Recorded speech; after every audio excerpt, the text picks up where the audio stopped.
I am really excited today to be joined by Ellen Kuras, ASC. Ellen, thank you so much for joining us. It's such a pleasure to be here. I'm a longtime fan of AbelCine. I know a lot about your filmography, and so much of it has such a strong message. You can tell that that matters to you. Is that something when you're choosing projects, they really speak to you, and that's how you kind of approach it? I always have been very choosy about the kind of projects that I've done. And especially with this one in particular, I was really keen to do it because there was so much meaning in what David was trying to put forth. And for me, so much about what I do, not only as a cinematographer, but as a director too, is about creation of meaning and being able to send a certain message. And David did that really well when he conceptualized the whole piece. And so much of that had to do with the individual in community. So it was about community. It was also about social justice. He's the one who went to Janelle Monáe and said, "Can I use your song in my Broadway play?" And he did that a long time ago.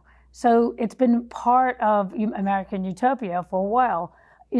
Just talking about voting and just certain issues which are really important to us, and the way that he uses these interludes where he speaks directly to the audience and he addresses the audience as part of the group was really important to me as part of the concept of the piece, is to be inclusive. So how did you, decide that the Sony Venice was the camera to go with? Well, I have been using the Venice with Marty Scorsese when we were shooting this piece that we've done before with Fran Lebowitz.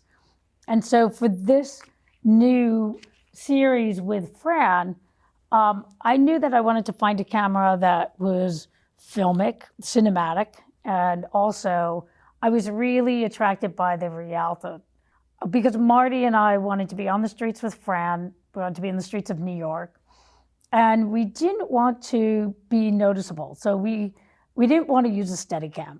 I mean, that would have been the logical thing and walking around with Fran.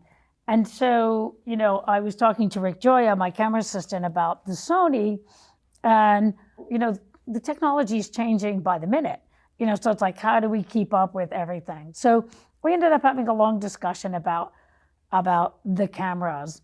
And I really like the personality of the Venice. The way I look at families of lenses and the way I look at cameras is that they're like people and they have personalities, so the family of lenses, they have a certain kind of ilk, and so the same thing with cameras. And I really like the feel of this camera. I like the depth of field. I like how it handles the highlights.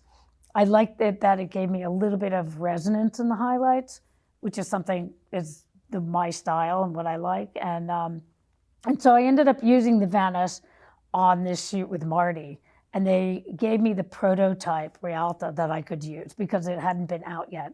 And I was like, it's Marty, we have to use it. So when we were thinking about this performance, I knew that the Venice would be a great fit. And the other reason why is because I knew that I wanted to use the same camera for the overheads and for these cameras I wanted to put on these little moving heads. And so the fact that I could detach the sensor and be able to manipulate it, and the camera systems could load from the ground, was hugely, successful for us. And it kept everything consistent. So that's the reason why, I chose the Venice, and, it's beautiful, really did a great job in terms of handling the shadow areas, the highlights, and we had a lot of range when we went into the DI, and so I was very happy. The show really kind of put it to the test there because you had all the different configurations, the dynamic range that it had to carry. So it's a great camera for all those different applications.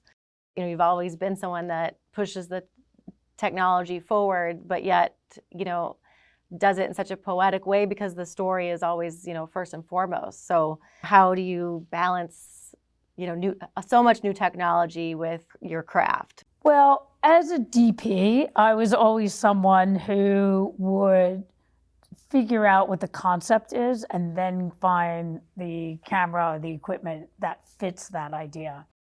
For me, it was a matter of, the technology would follow the idea. And, everybody has their approach to how they deal with the technology. I knew that, when we first went to digital, I was still very much with both feet in the film world. And I wasn't convinced yet that the digital was up to snuff. And it wasn't at that point. Then I started looking at digital in a different way and started looking at the different cameras. Like, how does a camera deal with contrast? How does it deal with the highlights? What does it do with the shadows? So, and does it feel round or does it feel crunchy? So all of those kind of considerations come into play in terms of choosing the system that you're going to use. I can't wait to see David Byrne's American Utopia on HBO. Thank you, Ellen, for joining us. Thank you so much for having me.